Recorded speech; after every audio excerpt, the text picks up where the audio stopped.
এর মধ্যে chia seeds mix করা আছে, আর তার সাথে আছে কয়েকটা ফ্রুট। আর এই ব্রেকফাস্টের সাথে এই 1 লিটার জলটাও আমি কিন্তু শেষ করব একসাথেই। আজকে সানডে স্পেশাল লাঞ্চ, একদম দারুণ খাওয়া দাওয়া আজকে। ইলিশ মাছ ভাজা, শাক ভাজা, তার সাথে চিংড়ি কুমড়ো পুঁই শাক আর চিকেনের লাল লাল তরকারি একদম। অনেক বেশি জল।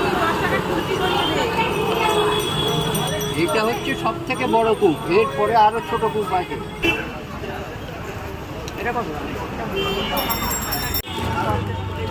ছাতাটা দেখছি ওইদিকে, চলো। আজকে আমার চিট ডে শেষ হচ্ছে চিকেন বিরিয়ানি দিয়ে। সানডে হচ্ছে আমার ওয়েট আপডেট ডে, আর 1 সপ্তাহ আমার রেজাল্ট হচ্ছে আমি 3 কেজি ওয়েট লস করেছি। আমি ভীষণ খুশি।